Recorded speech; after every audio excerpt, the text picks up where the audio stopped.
I welcome you all my dear students to my channel Ingenious Study। जैसा कि आप देख पा रहे स्टूडेंट है ना, कंडीशनल सेंटेंसेस आज हम पढ़ने वाले हैं। कंडीशनल सेंटेंसेस, ठीक है। तो जितने भी टाइप के कंडीशनल सेंटेंसेस हैं सारे के सारे आज हम कवर करने वाले हैं और अगले लेक्चर में पूरे के पूरे जो प्रैक्टिस क्वेश्चन हैं वो लेकर के आऊँगा, ठीक है। और जितना मैंने अभी मॉडल भी सारा पढ़ा दिया है तो मॉडल को आपने समझा है तो इसे समझना बहुत आसान आपके लिए हो जाएगा, ठीक है ना। तो सबसे पहले आप देख लीजिए, इसका स्क्रीनशॉट ले लीजिए ना, जो कुछ आपके सामने है। हाँ, इस चीज़ का आप स्क्रीनशॉट ले लीजिए। अब एक एक सेंटेंस को ध्यान से पढ़ते हैं और इन सेंटेंसेस में क्या डिफरेंस है और सबसे मेन चीज़ क्या है स्टूडेंट, किस सिचुएशन में आपको ये सेंटेंस बोलना है। सही बात है, सब सेंटेंस सिचुएशन के अकॉर्डिंग समझना बहुत जरूरी, नहीं तो फिर आपको रटना पड़ जाएगा चीज़ों का, अगर सिचुएशन के अकॉर्डिंग नहीं समझेंगे तो, ठीक है। चलो, तो पहला सेंटेंस क्या है, अगर विराट अच्छा खेलता है तो भारत मैच जीत जाता है। ये क्या चीज़ है स्टूडेंट, ये चीज़ जो भी है, लेकिन जो स्पीकर है जो वो क्या कहना चाह रहा है वो इसको एक फैक्ट के रूप में बताना चाह रहा है कि उसने क्या देखा है पिछले कुछ मैचेस से। वो एक चीज़ देख रहा है कि जब भी विराट अच्छा खेलता है, जब भी वो सेंचुरी वगैरह बनाता है तो वो मैच हमेशा इंडिया जीतती है। तो उसके नज़र में ये बात क्या बन गई, एक सच्चाई बन गई, ट्रुथ बन गई है। तो आपको किसी ट्रुथ को डिनोट करना है, किसी सच्चाई को जो यूनिवर्सल फैक्ट है या आपके नज़रों में वो फैक्ट है, तब आप क्या यूज़ करते हैं, इस तरीके के सेंटेंस को बोलते हैं, है ना। अगर का मतलब यहाँ जब भी निकल रहा है ना, जब भी विराट अच्छा खेलता है तो भारत में जीतता ही है, जीत जाता है। जैसे कि if Virat plays well India wins the match, तो इस कंडीशन में आपको क्या करना है, इफ़ लगा देना है अगर के लिए। और देखो, विराट प्लेज वेल ये क्या है स्टूडेंट, ये सिंपल प्रेजेंट टेंस में लिखा गया है ना। और फिर लिखा है इंडिया विंस द मैच, ये भी सिंपल प्रेजेंट टेंस में लिखा गया है। क्यों लिखा गया है, क्योंकि हमारे लिए जो बात है ना किसी फैक्ट से कम नहीं है, एक सच्चाई से कम नहीं है, इसलिए दोनों ही सेंटेंस को हमने क्या लिखा, सिंपल प्रेजेंट टेंस में लिखा। समझ में आ गया ये चीज़, एज अ फैक्ट। लेकिन स्टूडेंट अगर यहाँ लिखा हुआ है अगर विराट अच्छा खेलेगा तो भारत ये मैच जीत लेगा, यह है कंडीशनल सेंट का टाइप 1, जिसको ओपन बोलते हैं। ओपन क्यों बोलते हैं, क्योंकि इसमें चीज़ें पॉसिबल होती है, हमें पूरी संभावना है कि ऐसा हो जाएगा, है ना। एक पॉजिटिव एटीट्यूड रख के हम ये चीज़ बोलते हैं। सही बात है, पॉजिटिव एटीट्यूड जो हम बोल रहे हैं उसकी संभावना है, इसलिए हम ऐसा बोल रहे हैं। क्या बोल रहे हैं, अगर विराट अच्छा खेलेगा तो भारत ये मैच जीत लेगा, ऐसा हम इसलिए बोल रहे हैं क्योंकि हमें पता है कि विराट अच्छा खेलता है तो भारत मैच जीतता है। तो इस बार भी अगर विराट अच्छा खेलेगा तो भारत ये मैच जीत लेगा। तो हम इसको एक फैक्ट के रूप में अब नहीं बता रहे हैं, अब इसको एक पॉसिबिलिटी के रूप में हम शो करने की कोशिश करें, है ना। पिछले बहुत सारे मैच में उसका परफॉर्मेंस अच्छा है, तो इस बार भी हमें पूरी उम्मीद है कि इस बार अगर विराट अच्छा खेलेगा तो मैच जीत लेगा। तो आपको ऐसा लग रहा होगा सर विराट अच्छा खेलेगा मतलब यहाँ भी एक बार विल आएगा, तो भारत ये मैच जीत लेगा, यहाँ भी लेगा लिखा हुआ है ना, खेलेगा, जाएगा, जीतेगा, तो यहाँ भी विल आना चाहिए, ऐसा आपको लग रहा होगा। लेकिन 2 बार विल कभी यूज हम नहीं करते। क्यों नहीं करते, उसका रीजन कर लो, समझो। एक इफ क्लॉज है, कंडीशनल वाला क्लॉज है जो इफ क्लॉज है, और ये है दूसरा एक क्लॉज जिसको बोलते हैं मेन क्लॉज। सही है। एक है इफ क्लॉज जो कंडीशन है, और इस कंडीशन का ये रिजल्ट है जो कि हमें क्या है, पॉसिबल है, ऐसा होगा, अगर ऐसा होगा तो ऐसा होगा। सही है। इफ विराट प्लेज वेल, आप ऐसा मत लिखना if Virat will play well India will win the match. अब आप बोलोगे सर कॉमा क्यों, दैट वेट क्यों नहीं लगा स्टूडेंट, ये जो इफ है यही एक कंजंक्शन का काम कर रहा है। सही है। और आप इस सेंटेंस को उल्टा भी लिख सकते हैं, ये वाली लाइन को पहले लिख सकते हैं, इफ वाली लाइन को बाद में भी लिख सकते हैं, सब सही है ना। देखो, तो आप समझो, अभी मैं आपको बता रहा हूँ, किसी चीज़ को आपको फैक्ट के रूप में बताना है तो पहला तरीका ऊपर जो हमने लिखा था इस तरीके से, है ना, को फैक्ट के रूप में दिखाना है तो ऐसा लिखते हैं, इफ लिख देते हैं और प्रेजेंट सिंपल टेंस लगाते हैं, और अगले क्लॉज में भी प्रेजेंट सिंपल टेंस। इफ के साथ जो चीज़ें जुड़ी वहाँ भी प्रेजेंट सिंपल टेंस, और बाकी जो आगे लिखा है उसमें भी प्रेजेंट सिंपल टेंस। लेकिन अभी उसी चीज़ को फैक्ट के रूप में नहीं, पॉसिबिलिटी के रूप में दिखाना हो तो हम क्या करते हैं कि ये जो इफ वाला क्लॉज है उसको प्रेजेंट सिंपल में लिखते हैं और बचा हुआ क्लॉज को विल लगाकर लिखते हैं। सही है, जिसको बोलते हैं सिंपल फ्यूचर टेंस में लिखते हैं, ठीक है। दोनों फ्यूचर में इसलिए नहीं लिखते स्टूडेंट, जब तक ये कंडीशन फुलफिल नहीं होगी तो ये चीज़ कहाँ से हो जाएगी, बाद वाली चीज़, तो इसको फुलफिल कराना है हमें, इस पहली वाली इफ वाली कंडीशन को इसको कंप्लीट कराना है, फुलफिल कराना है, तभी तो ये चीज़ होगा। इसलिए फुलफिल कराने के लिए इसको हम सिंपल प्रेजेंट टेंस में लिख देते हैं, विल लगाकर नहीं लिखते। समझ में आया। तो ये एक तरीका अभी और समझ में आएगा, अभी बहुत से एग्जाम्पल दूंगा मैं आपको। अगर विराट अच्छा खेले तो भारत मैच जीत ले, यहाँ खेल लिखा है स्टूडेंट, खेले है वो, है ना। अगर विराट अच्छा खेल ले तो भारत मैच जीत ले। अब सिचुएशन चेंज है स्टूडेंट, है ना। पहले नंबर के सेंटेंस में मैंने क्या बताया था, वो सिचुएशन को मेरे लिए वो फैक्ट था, फैक्ट के रूप में शो किया। दूसरे में पॉसिबिलिटी के रूप में शो किया, और तीसरे में मैं इमेजिनेशन है ये मेरी खाली खाली। अब मेरे साथ सिचुएशन ये है स्टूडेंट कि पिछले कुछ मैच में मैं ये देख रहा हूं कि विराट 0 रन पे ही आउट हो जा रहा है, पहली बॉल पे ही आउट हो जा रहा है पिछले कुछ 5-6 मैच से। तो मेरे मन में ये इंप्रेशन बन गया है कि विराट बहुत खराब प्लेयर है, वो अच्छा नहीं खेलता, ये सिचुएशन है, ठीक है ना। तब वो इंसान अपनी के लिए विराट का अच्छा खेलना और भारत का मैच जीतना एक इम्पॉसिबल टाइप की सिचुएशन है। सही बात है। जैसे कि आप किसी से पैसे उधार मांगने जा रहे हैं और मुझे पता है अरे यार आप जिससे उधार मांगने जा रहे हो उसने खुद मेरे कई सारे पैसे उधार लेके बैठा हुआ है, वो खुद लोगों से उधार लेता है, लोगों के पैसे खाता है, और आप उससे उधार मांगने जा रहे हो, उसके पास तो पैसे ही नहीं रहते, तब भी आप जा रहे हो मेरे सामने, तो मैं क्या बोलूँगा, अरे भाई उसके पास पैसा हो तो आपको दे भी दे, उसके पास पैसा होगा तो आपको दे देगा, मतलब अरे उसके पास तो पैसे ही नहीं है, अगर हो तभी तो देगा ना। तो इस टाइप से मतलब काम होगा नहीं हमें पता है, तब भी हम उसको इमेजिन करते हुए बोल रहे हैं अगर ऐसा हो जाए तो ऐसा भी हो जाए। अगर विराट अच्छा खेल ले तो भारत मैच जीत ले, हमें पता है ना तो विराट अच्छा खेलने वाला है और ना ही भारत मैच जीतने वाला है, तब भी हम उल्टा इमेजिनेशन कर रहे हैं। इस कंडीशन में आपको सेंटेंस को इस स्टाइल में बोलना है, समझ में आ गया, अपनी इस इमोशन को शो करने के लिए। सही बात है। आपके लिए ये जो चीज़ लिखी हुई है ये जस्ट इमेजिनेशन के टाइप की है, तब इसको बोलते हैं वेरी लेस पॉसिबिलिटी, ऐसा होने की पॉसिबिलिटी बहुत ही कम है, इसको बोलते हैं प्रेजेंट इमेजिनेशन। देखो बाजू में लिखा हुआ है मैंने, है ना। तो आप क्या करेंगे, इस टाइप के सेंस को शो करने के लिए इफ़ लगा देंगे, और ये जो सेंटेंस है इफ़ क्लॉज के साथ, इफ़ के साथ जो लिखा हुआ है सेंटेंस, है ना, कंडीशनल पार्ट जो है इफ़ वाला, उसको हमेशा किस में लिखना है, V2 में। क्यों सर, आपने मूड में पढ़ाया था कि प्रेजेंट की जो इमेजिनेशन होती है उसको हम किससे शो करते हैं, वर्ब की सेकंड फॉर्म से, पास्ट फॉर्म से, है ना, पास्ट सबजंक्टिव मूड में हमने पढ़ा है ना। इफ़ विराट प्लेड वेल, अगर विराट अच्छा खेले, India would win this match, तो इंडिया ये मैच जीत लेगा। और सेकंड वाले क्लास में आपको क्या लगाना है स्टूडेंट, वुड लगाना है। वुड भी लगा सकते हो, मे भी लगा सकते हो, माइट भी लगा सकते हो, है ना, क्योंकि ये सब संभावना बताने के लिए यूज होते हैं, वुड, मे, माइट। तो विल की पास्ट फॉर्म लगाया मैंने, विल नहीं लगाया, क्यों, क्योंकि यहाँ भी तो प्ले की पास्ट फॉर्म है, इसलिए यहाँ भी विल की पास्ट फॉर्म वुड लगाया मैंने, ये ध्यान में रखना। सही है। कैन मत लगाना, यहाँ कैन की जगह कुड लगा सकते हो, विल की जगह वुड लगा सकते हो, मे या माइट भी लगा सकते हो। फोर्थ कंडीशन देखो, अब ये कंडीशन बिल्कुल अलग है फिर से। अब देखो क्या है, अगर विराट अच्छा खेला होता, अब आपने मैच वैच देखा, ठीक है, और आप स्टेडियम से बाहर निकल गए और विराट ने क्या किया पता है क्या, अच्छा ही नहीं खेला मैच में और वो मैच इंडिया हार गई, तो आप अब उसको उल्टा इमेजिनेशन कर रहे हो। पास्ट में जो हुआ, क्या हुआ पास्ट में, विराट ने अच्छा नहीं खेला और इंडिया ने मैच भी नहीं जीता, लेकिन आप उल्टा इमेजिनेशन कर रहे हो, क्या बोल रहे हो, अगर विराट अच्छा खेला होता तो भारत मैच जीत लेता। समझ गए। पास्ट की उल्टी इमेजिनेशन जब भी हम करते हैं उसको हमेशा इसी अंदाज में हम बोलते हैं, और उसको लिखने का तरीका ये है, इफ के साथ हम क्या लगाते हैं, हैड प्लस वर्ब की थर्ड फॉर्म, मतलब यहां पर लगा देते हैं स्टूडेंट हैड प्लस वर्ब की थर्ड फॉर्म, मतलब पास्ट परफेक्ट, क्या लगा देते हैं, पास्ट परफेक्ट टेंस का हम यहाँ पर यूज करते हैं किसके साथ, इफ के साथ। सही है।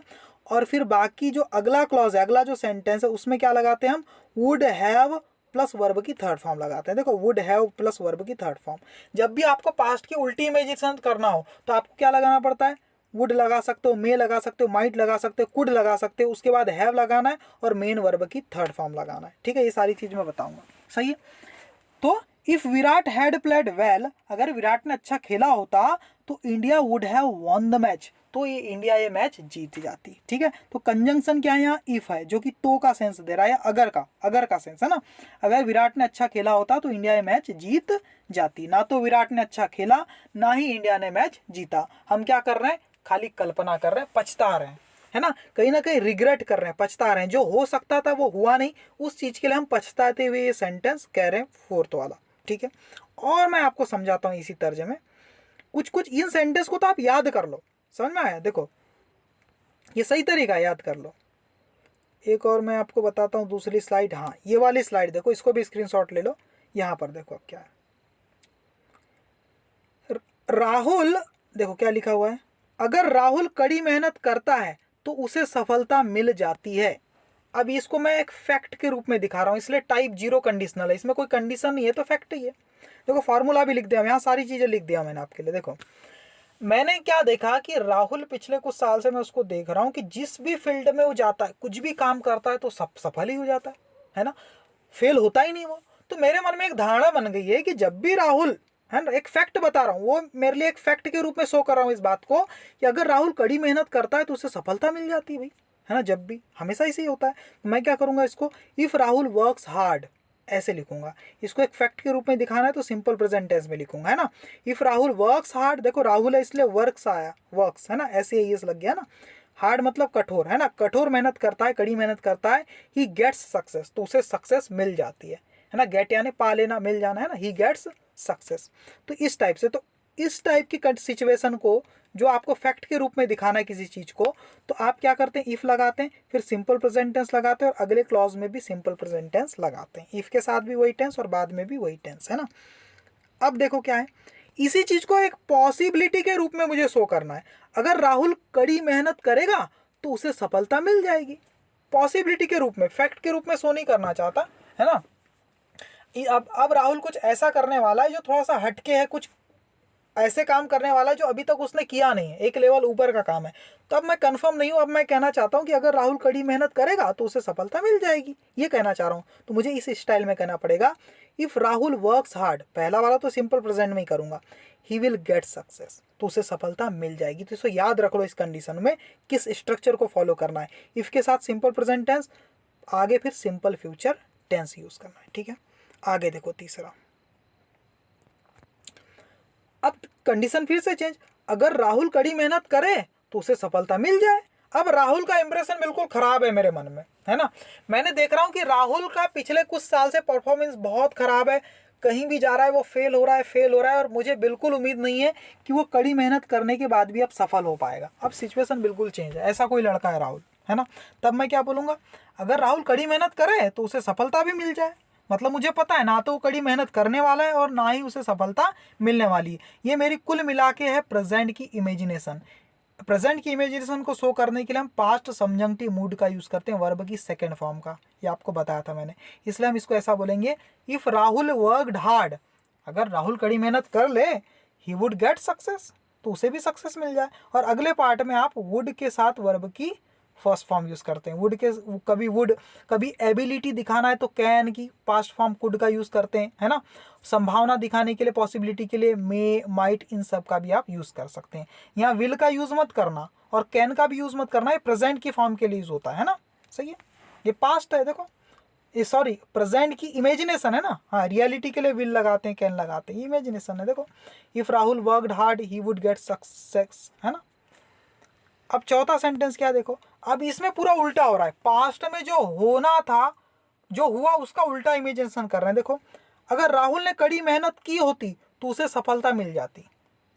क्या हुआ, पास्ट में राहुल ने एक बिजनेस में पैसा लगाया और उसने ना तो कड़ी मेहनत की और ना ही उसे सफलता मिली। तो हम उल्टा इमेजिनेशन कर रहे हैं कि पिछली बार पास्ट में, है ना, अगर राहुल ने कड़ी मेहनत की होती ना तो उसे सफलता मिल जाती। हम पछता रहे हैं, जो हो सकता था वो नहीं हुआ, इसलिए हम क्या कर रहे हैं, पछता रहे हैं। तो आपको क्या करना है, बस आसान है, पहला वाला जो इफ़ के साथ जो चीज़ें लिखी हुई है उसको क्या कर देना है, हैड प्लस V3 में लिखना है। हैड प्लस V3 मतलब कि क्या करना है आपको, पास्ट परफेक्ट सबजंक्टिव मूड में आपको लिखना है।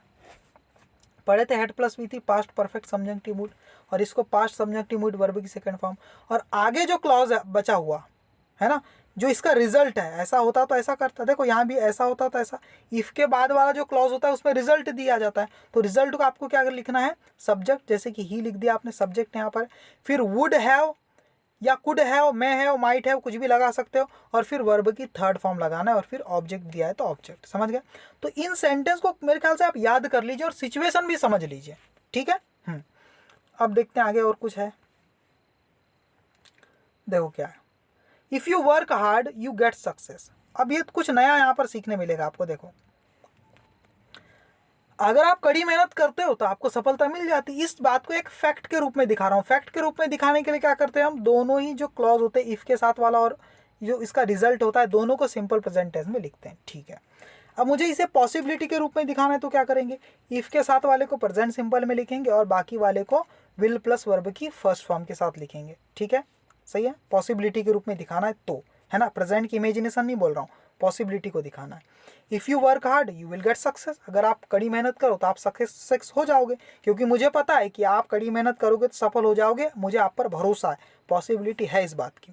लेकिन स्टूडेंट दूसरा एक कंडीशन देखो आगे क्या है, इफ़ यू प्लांट सैपलिंग्स, देखो एक चीज़ है, अगर आप क्या करोगे, पौधे लगाओगे, प्लांट का मतलब होता है लगाना, सैपलिंग्स मतलब पौधे, अगर आप पौधे लगाओगे तो यू गेट मोर ऑक्सीजन, तो आपको ज़्यादा ऑक्सीजन मिलेगी।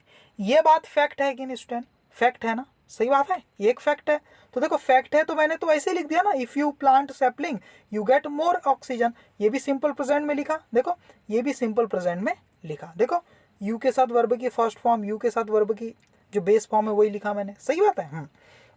लेकिन अगर इसको ऐसा लिखना चाहो तो if you plant saplings you will get more oxygen, अगर आप पौधे लगाओगे तो आपको ज़्यादा ऑक्सीजन मिलेगी। तो मुझे बताओ स्टूडेंट, ये जो सेंटेंस है ये तो हमेशा का ही फैक्ट है ना, इसको पॉसिबिलिटी के रूप में आप बोल ही नहीं सकते, अगर बोलोगे तो गलत सेंटेंस हो जाएगा, ये सेंटेंस बिल्कुल गलत है। जो यूनिवर्सल फैक्ट है स्टूडेंट, जो यूनिवर्सल फैक्ट है, जो हमेशा ही सत्य है, उसको आप पॉसिबिलिटी के रूप में शो नहीं कर सकते स्टूडेंट। आप ऐसा नहीं बोल सकते कि सूरज पूर्व में उगेगा, अरे भाई उगेगा वाली बात ही नहीं है, वो तो शुरू से ही उगता आया है, ये एक फैक्ट है, आपको उगेगा नहीं बोलना है, सूरज पूर्व में उगता है, इस टाइप से आपको विल लगा के उस चीज़ को शो नहीं करना है, ये एक यूनिवर्सल फैक्ट है। तो यूनिवर्स फैक्ट को पॉसिबिलिटी के रूप में कभी शो नहीं करते, इसलिए सेंटेंस हो जाएगा गलत, है ना। लेकिन ऊपर का जो सेंटेंस था इसमें दोनों तरीके क्यों सही हो गए, क्योंकि ये जो चीज़ है यूनिवर्सल फैक्ट नहीं है। हो सकता है कि अगर आप कड़ी मेहनत करो तो हो सकता है कि आप फेल भी हो जाओ, सही बात है, तो आपको फैक्ट के रूप में दिखाना है तो ऐसा बोल दो, पॉसिबिलिटी के रूप में दिखाना है तो ऐसा बोल दो। लेकिन नीचे स्टूडेंट ये जो चीज़ है ये तो फैक्ट है, इसको पॉसिबिलिटी आप नहीं बना सकते, है ना। वैसे एक और एग्जाम्पल है, if you heat water above 100 degree, अगर आप 100 डिग्री से ज़्यादा गर्म करेंगे पानी को तो इट बॉयल्स, ये एक फैक्ट है। और फैक्ट को दिखाने के लिए हम क्या करते हैं, इफ़ के साथ वाला जो सेंटेंस है, जो क्लॉज है, उसको भी सिंपल प्रेजेंट टेंस में लिखा, उसके बाद वाला इट बॉयल्स, देखो इट के साथ वर्ब की एस फॉर्म आया, बॉयल की फॉर्म बॉयल्स, तो ये भी सिंपल प्रेजेंट टेंस में मैंने रखा क्योंकि एक फैक्ट है। लेकिन फैक्ट को पॉसिबिलिटी के रूप में दिखाकर ऐसा मत बोल देना, if you heat water above 100 degree centigrade, है ना, 100 degree it will boil, it will boil क्यों बोल रहे हो आप, ये तो फैक्ट है ना स्टूडेंट, इसको पॉसिबिलिटी के रूप में शो करोगे तो ये सेंटेंस हो जाएगा गलत, इसलिए मैंने यहाँ क्रॉस लगा के रखा हुआ है, ठीक है। और आखिरी में एक और छोटी सी इन्फॉर्मेशन है, if you will work hard you will get success, अगर आप कड़ी मेहनत करोगे तो आपको सक्सेस मिल जाएगी। स्टूडेंट दो बार विल का यूज़ नहीं करते, कंडीशनल क्लॉज में ही आपने अगर विल लगा दिया, ये कंडीशन तो ऐसी है जो फुलफिल होगी तभी तो इसका ये रिजल्ट बन पाएगा अगला वाला सेंटेंस।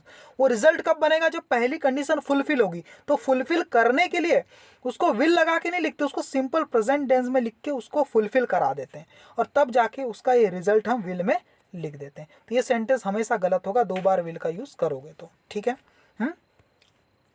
आगे देख लेते हैं और कुछ, यहाँ पर देखो क्या है, कंडीशनल सेंटेंस और कुछ है, देखो if he has money he will help you, इसका मतलब क्या है, पॉसिबिलिटी दिखा रहा हूँ स्टूडेंट में, क्या बता रहा हूँ, पॉसिबिलिटी, फैक्ट नहीं पॉसिबिलिटी, है ना। अगर उसके पास पैसे होंगे तो ही विल हेल्प यू, तो वो आपकी मदद करेगा। मुझे पता है कि उसके पास पैसे होंगे, इस बात की मुझे संभावना है काफ़ी सारी, है ना। मुझे कोई बोल रहा है कि भैया मुझे उससे पैसे उधार मांगने हैं, सही है, और वो मेरे सामने से गुजर रहा है और जा रहा है पैसे उधार मांगने, तो मैं क्या बोलूँगा, ऐसा उनसे पैसे मांग रहे हो, जाओ जाओ जाओ जाओ, उनके पास पैसे होंगे तो आपकी ज़रूर मदद करेंगे, है ना।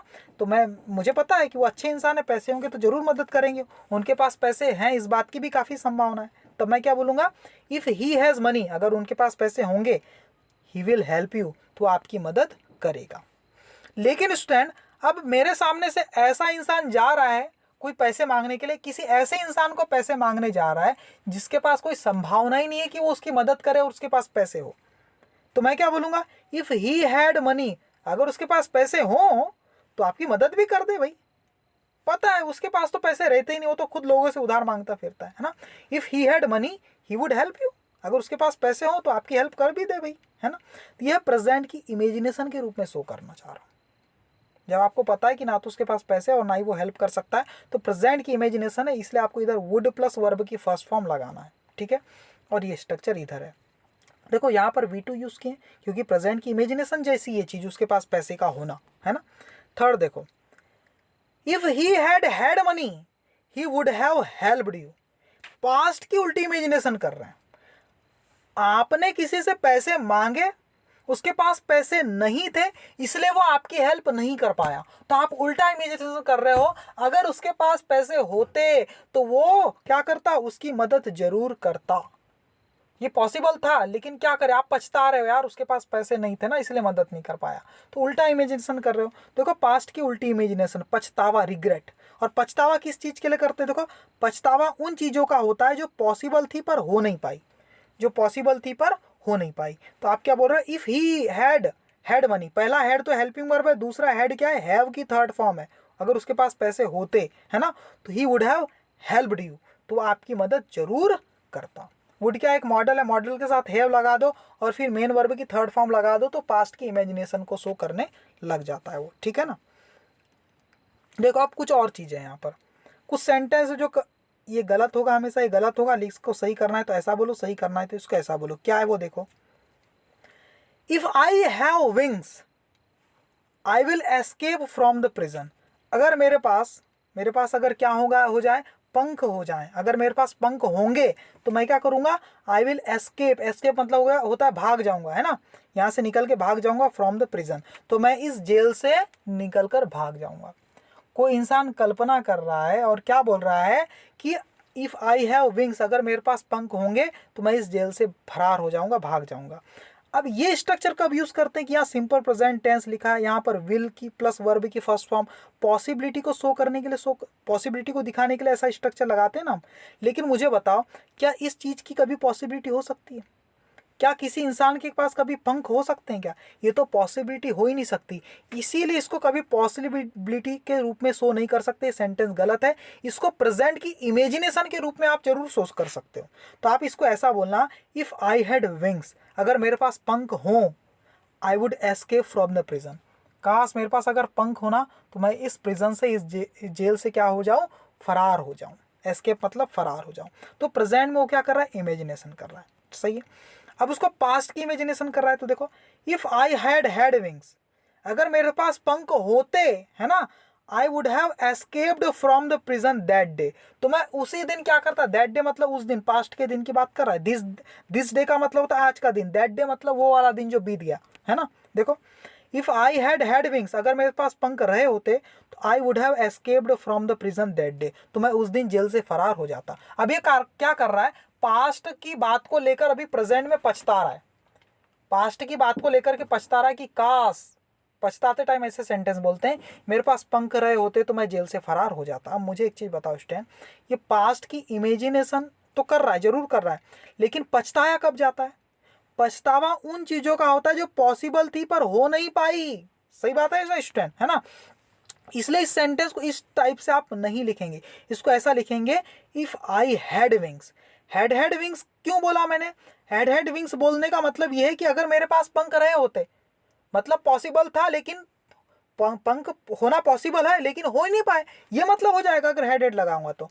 स्टूडेंट, पंख होना तो हमेशा के लिए इम्पॉसिबल चीज़ है, जो हमेशा ही इम्पॉसिबल है उसके लिए हमेशा वर्ब की सेकेंड फॉर्म ही लगाते हैं, फिर वो पास्ट की बात हो या प्रेजेंट की इमेजिनेशन हो या पास्ट की। इसलिए आप इसको सुधारो, इतने सेंटेंस को क्या लिखेंगे, इफ़ आई हैड विंग्स, अगर मेरे पास पंख होते तो I would have escaped from the prison that day, बाकी वही सही है ना, तो मैं उस दिन उस जेल से फरार हो जाता। ये पास्ट की इमेजिनेशन है, समझ में आया? समझ में आ गया ना स्टूडेंट? देखो पास्ट की इमेजिनेशन है, तब भी यहाँ हेड नहीं लगाया, क्यों नहीं लगाया? और इसके पहले तो मैंने हेड लगाया हुआ था, है ना। क्यों लगाया था? क्योंकि वो पॉसिबल चीज़ थी, इसलिए 2 बार हेड लगा दिया था। पैसे होना पॉसिबल था लेकिन थे नहीं, उस समय हो सकते थे लेकिन थे नहीं। लेकिन पंख होना तो कभी भी पॉसिबल नहीं है ना स्टूडेंट, है ना। तो पछताया किस चीज़ के लिए जाता है, जो संभव थी लेकिन हो नहीं पाई। लेकिन क्या पंख होना संभव था? इसलिए आपको इस तरह से आप नहीं पछताएंगे, इसको ऐसा बोलेंगे, इफ़ आई हैड विंग्स, अगर मेरे पास पंख होते तो I would have escaped from the prison that day, तो मैं उस दिन उस जेल से फरार हो जाता। सही है। आगे और कुछ है क्या स्टूडेंट? देख लेते हैं क्या है। ये भी स्लाइड समझा दिया, ये भी समझा दिया मैंने, ये भी समझा दिया। तो आप समझ गए स्टूडेंट। तो ये पूरा का पूरा आपका है कंडीशनल सेंटेंस खत्म हो गया, है ना। तो इसको रिवाइज कर लो एक बार। अगर राहुल कड़ी मेहनत करता है तो उसे सफलता मिल जाती है। मतलब किसी सेंटेंस को आप फैक्ट के रूप में शो कर रहे हैं तो इस अंदाज में बोलना है, ठीक है। किसी चीज़ को पॉसिबिलिटी के रूप में बोलना है तो इस अंदाज में।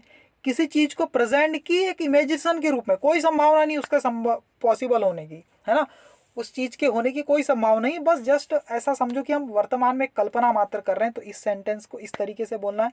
और पास्ट में कुछ हो गया, उल्टा इमेजिनेशन कर रहे हैं, अब जो समय तो बीत गया, अब तो कभी नहीं हो सकता, वो एकदम क्लोज्ड कंडीशन है, इसीलिए इसको क्लोज्ड बोलते हैं, मतलब इम्पॉसिबल है, तब इस अंदाज में आपको बोलना है ना। फॉर्मूले क्या, स्ट्रक्चर क्या है, वो सारा इस स्लाइड में मैंने बताया हुआ है, ध्यान से आप पढ़ लीजिए। मुझे लगता है आपको ये चीज़ समझ में आ गई होगी। तो अगला लेक्चर मैं लेकर के आऊँगा, सिर्फ क्वेश्चन प्रैक्टिस करेंगे हम, है ना। ब्लैंक स्पेस रहेंगे, कुछ एरर रहेंगे सेंटेंस में, उसको करेक्ट करेंगे। और ये जो मूड मैंने जो आपको पढ़ाया हूँ, मूड है ना, present subjective mood, past subjective mood, है ना, पास्ट परफेक्ट सब्जेक्टिव मूड, और आज का ये कंडीशनल सेंटेंस वाला जो चैप्टर है, इन सब के ऊपर मिला के हम एक मिक्स एक्सरसाइज करेंगे। और कम से कम मैं कोशिश कर रहा हूँ कि 20-25